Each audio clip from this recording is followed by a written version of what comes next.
China has an estimated population of over 1.3 billion people, more than any country in the world. About 6.8 million of these people could be found in one of China's 1,100 labor institutions, known as the Laogai. The Laogai, translated as Reform Through Labor, is China's system of labor prison camps, detention centers, and re-education camps. This system draws its roots back to 1949 when Mao Zedong and the Communist Party of China designed the Laogai as a way to punish criminals in a way that the state could receive economic gain. Today, the Laogai continues to thrive, but for a price.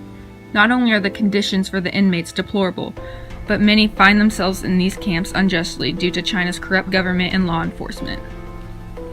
It is illegal today to export goods made in the Laogai, yet products continue to land on the shelves in the United States. Non-governmental organizations are making significant efforts to remove the Laogai system. China's communist ideology and decentralized economic power has led to the use of both state-sanctioned and unsanctioned forced labor, which is from the result of ineffective policies, corruption, and lack of legal enforcement. State-sanctioned forced labor is justified by the government through the communist doctrine of reform through labor. This idea system believes that the virtues of labor can transform any individual. However, this practice has led to prison labor camps called the Laogai. The Laogai system has three distinct categories of reform. There's convict labor, re-education through labor, and forced job placement. The official policy of the Laogai is reform first and production second. Upon entering the prison camps, the prisoners lose their right to fair trials, their right to console, and their right to appeal the sentence. A prison camp system modeled on the now defunct Soviet Gulag, which experts say is made up of several thousand labor camps and millions of prisoners. Most prisoners are forced to sign confessions before they're even tried, and once convicted, few have a realistic chance to appeal their sentences. In a story from Voice of America, which is the international multimedia broadcasting service funded by the U.S. government, reported a story about a 7-year-old woman, Zhang Fengmi, who was held at a reprimand center after she went to the Ministry of Justice to file a petition against local authorities, whom she said crippled her son. The 7-year-old's daughter, Yang Yifan, told the reporters that this is the second time that the authorities incarcerated her mother without giving any official explanation. The center did not provide a bed or allow Zhang Fengmi to take her diabetic medicine. Yang also told the reporters that her brother, Yang Yid, was involved in a business dispute and was sentenced 18 years in prison. Her brother was tortured and is now paralyzed and remains in a vegetative state without official reasoning. This story violated Zhang Fengmi's constitutional rights. According to Article 41, citizens of the People's Republic of China have the right to criticize and make suggestions regarding any state organ or functionary. Citizens have the right to make to relevant state organs complaints or charges against or exposures of any state organ functionary for violation of law. Also, the Laogai system violates international law. Universal Declaration on Human Rights and the International Covenant on Civil and Political Rights include freedom from cruel, inhumane, or degrading treatment. In addition, the Convention Against Torture prohibits physical suffering in all cases. Although the Chinese Constitution, Articles 35 and 36, grant the citizens freedom of speech, of the press, of assembly, of association, and freedom of religion, many individuals are arrested for crimes such as starting newspapers, trade unions, unofficial religious churches, and speaking in public about the government. These false allegations demonstrate that the state has put forth laws that trump these protections in order to maintain control over its people.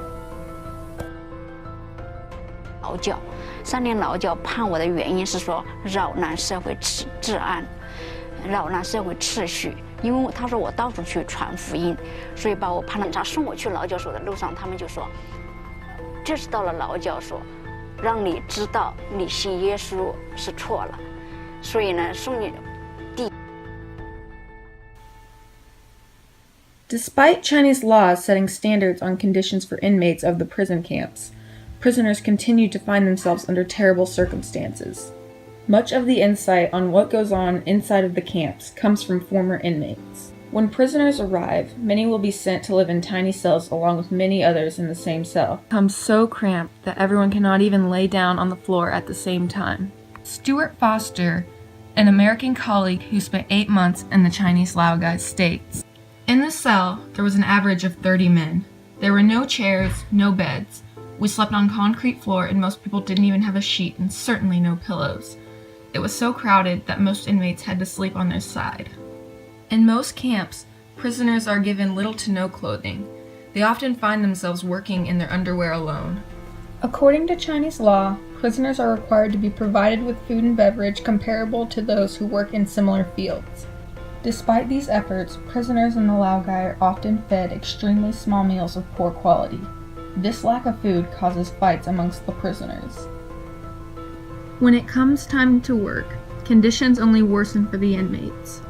Though prisoners are only supposed to work 8 hours a day with weekends and major holidays off, most are still forced to work for much longer hours and will never have a day off for rest. 地毯里车间里面没有暖气的，所以我们整个那个身体啊，等到你晚上回去的时候，全部是冰凉的。基本上他给你的任务是你一天很难完成的，所以你几乎早晨起来，7点钟就到了工厂，然后呢，你到晚上12点钟你还基本上还有的完成不了任务，所以有的完成不了任务的回家就要受罚。In the Jiksai labor camp, as the sun sets on their long workday, hundreds of inmates are forced to continue working through the night in a unique way known as gold farming. Gold farming is the practice of building up credits in a video game such as World of Warcraft and selling those credits to gamers around the world. One prisoner, Liu Dali, spent his days breaking rocks, digging trenches, carving chopsticks and toothpicks till his hands were raw, and assembling car seats. By night, he and hundreds of others were forced to play video games to make money for those running the prison. States, prison bosses made more money forcing inmates to play games than they do forcing people to do manual labor. I heard them say in a day they could earn between $538 and $802 per day. We didn't see any of the money. Long hours, hard labor, and poor living quarters is not even the worst these prisoners endure. Guards and prison bosses commonly abuse inmates mentally and physically in the Laogai. Authorities justify their abuse on prisoners by saying they were refusing to reform or they have failed to meet their daily production quotas.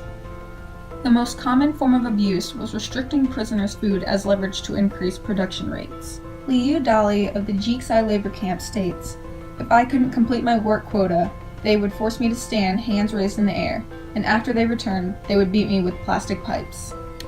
Other common forms of abuse prisoners recorded were being hung by their wrists, beaten by guards or by other prisoners, directed by guards, electric shocks to sensitive body parts, solitary confinement, mental and emotional abuse. They used about a year trying to brainwash me, trying to force me to give up my practice on Falun Gong. Then they figured out might be not possible, so they changed their strategy to force me to feel like a criminal, because according to their theory, a criminal should be reformed through labor, because labor can create a human being. That's their theory. So they forced me to do that slave labor. If prisoners attempt suicide by refusing to eat, they are violently force-fed by prison authorities. 这个我不是很清楚，但是强制灌食这种情况肯定有的，而且这种情况下呢，由于被灌食的人不希望进食，所以一定会有一些这个挣扎或搏斗，那肯定会是一种很痛苦的过程。According to previously mentioned Stuart Foster, the worst punishment was reserved for the rare occasion when a prisoner disrespected a guard. Such prisoners were taken to an empty cell, chained to the floor, flogged with Christmas light cords, and left for 2 to 3 days in solitary confinement without food. Usually the threat of no tobacco was enough to bring prisoners in line, and I was aware of only 3 floggings during the 8 months I was incarcerated. In the Laogai, labor production is monitored by Chinese authorities. Prisoners work in a variety of forms such as construction, farming, mining, and manufacturing. The Chinese prison laws state that inmates have the right to personal safety, human dignity, and labor protection, but these conditions are often violated due to excessive production of products at a low cost. The economic benefit of having Laogai labor camps allows the local and national governments to generate more products and revenue. The United States prohibits any forced labor imports from China and other countries. So we went to Hong Kong and met the middlemen, the Winmate Trading Company. Once again, we pretended to be importers. They told us a lot of these prison-made leather goods are finished in Korea and sold in the U.S. So we invited them to a meeting that we secretly videotaped. This time our sound man, Ned Hall, posed as the company president. The laborers themselves are prisoners? Yes. Have you had experience with this kind of labor in the past? Have you found it to be dependable? Yeah, they have their own regulation, and also we send our people to keep on checking the quality also. Yes. Once we report to them, the quality is not up to standard, the prisoner will have the punishment or beating or some other thing. The U.S. Trade Act of 1974 defines internationally recognized worker rights to include acceptable conditions of work with respectable minimum wages, hours of work, and occupational safety and health. Recently, in 2016, Barack Obama signed the Trade Facilitation and Trade Enforcement Act, which allows stiffer enforcement of seizing shipments where forced labor can be suspected. The International Labor Organization encourages consumers to publish information about offending countries and their violations. Anyone who finds child labor or forced labor products can refuse to buy from these practices. Julie Keith bought a pack of Halloween decorations on sale at Kmart back in 2011, and when she opened it, a letter fell out. It was written in Chinese and broken English, but Keith understood it as a cry for help. If you occasionally buy this product, please kindly resend this letter to the World Human Rights Organization. Thousands of people here who are under the persecution of the Chinese Communist Party government will thank and remember you forever. Today, NGOs are working to educate people in China and around the world of today's Laogai system. The Laogai Research Foundation, founded by Harry Wu in 1992, was the first NGO to address the prison labor system. This organization works to raise public awareness of human rights violations in the prison system. Some of their activities include researching and publishing reports on human rights abuses in the Laogai, publishing a handbook with all known prisons and the products produced in them, publishing reports on the exportation of Laogai products, and providing legal, financial, and logistical assistance to children and families of current and former political prisoners living in the United States. In 2008, with the help of Yahoo Human Rights Fund, Harry Wu opened the Laogai Museum in Washington, D.C. According to the Laogai Research Foundation, it is the only museum in the U.S. solely dedicated to historical and contemporary Chinese human rights issues. Harry Wu's goal is for his museum to be placed in the streets of China and hopefully one day see China be a democratic country without prison labor. Another major NGO working against the Chinese prison labor system is the Dewey Hua Foundation. Founded in 1999 by John Cam, this organization works to help those in prison and improve the criminal justice system in China. Dewey Hua works to get an early release of those detained for displaying their political or religious beliefs in a non-violent manner. Not only do they work to help political and religious inmates, but Dewey Hua makes efforts for standards to be put in place in China that requires women prisoners to be treated respectfully. Dewey Hua Foundation works diligently to help reform Chinese criminal law. For example, the organization states, Dewey Hua has paid particular attention to the reform of China's criminal procedure law.